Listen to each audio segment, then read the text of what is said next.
on a vu qu'un neurone, c'est la somme pondérée des entrées et puis une activation.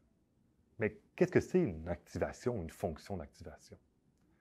L'activation, c'est ce qui précise la forme de la sortie du neurone. C'est par exemple ce qui va permettre à un neurone de faire de la régression ou de la classification. Donc, prenons un exemple, l'activation sigmoïde. L'activation sigmoïde, ça ressemble un petit peu à un S. Ça va donc prendre la somme pondérée et puis ensuite donner un chiffre qui est entre 0, une classe, ou 1, l'autre classe. Ça nous permet donc de faire de la classification binaire. C'est un tout petit peu plus subtil que ça. C'est-à-dire que l'activation sigmoïde nous donne vraiment un chiffre réel entre 0 et 1. Une activation pourrait donc nous donner 0,2. Puis après, on pourrait se demander, mais 0,2, est-ce que c'est plutôt la classe 0 ou plutôt la classe 1?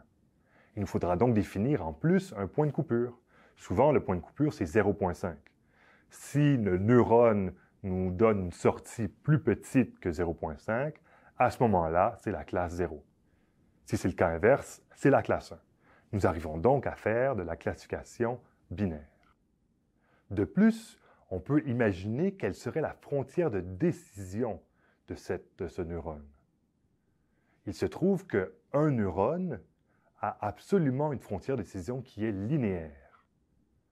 Un neurone, tout seul, ne peut donc que modéliser des données qui sont linéairement séparables. Nous allons maintenant aller dans un peu plus de détails sur la capacité d'un neurone, pour essayer de comprendre qu'est-ce qu'un neurone peut faire tout seul.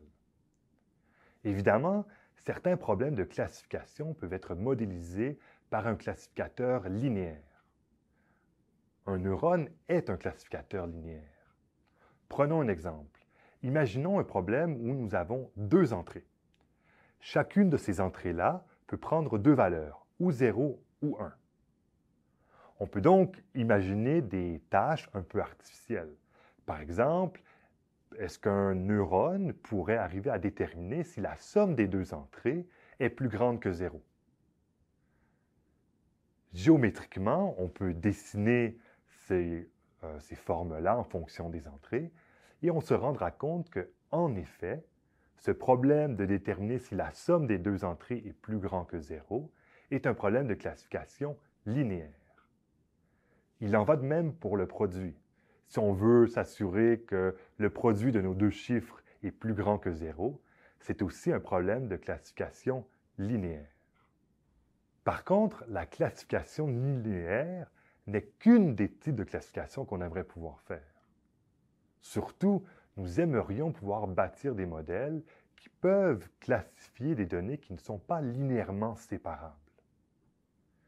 Donc, par exemple, si je vous demandais, en prenant notre exemple précédent avec nos deux entrées qui peuvent chacune prendre la valeur de 0 ou 1, est-ce qu'on est capable de classifier la différence absolue entre les deux entrées, donc une entrée moins l'autre et leur différence absolue avec un classificateur linéaire? Eh bien, on ne peut pas. On peut s'en assurer simplement en dessinant ce problème-là, et on va se rendre compte qu'un classificateur linéaire, donc une frontière de décision linéaire, toute seule, ne pourra pas différencier une classe d'une autre classe. Par contre, et c'est l'intuition qu'on va utiliser, on pourrait imaginer arriver à combiner différents classificateurs linéaires. Une autre intuition qu'on pourrait avoir, c'est que peut-être qu'on pourrait transformer nos données de telle sorte que le problème devienne linéairement classifiable. Donc, ce que je viens de dire, c'est que si on avait une façon de transformer nos données, peut-être avec un autre neurone, ensuite, on pourrait utiliser un second neurone pour faire la différence et donc arriver à résoudre ce problème-là de différence absolue entre nos deux entrées. C'est l'intuition derrière les réseaux de neurones. Un neurone est un classificateur linéaire. Un réseau de neurones nous permet de faire de la classification non linéaire. C'est-à-dire que les neurones vont transformer les données jusqu'à ce qu'elles soient linéairement classifiables. Et ensuite, un dernier neurone pourrait donc arriver à les classifier. C'est des classifications binaires. Le dernier neurone n'a qu'à nous dire si c'est de la classe 0 ou la classe 1.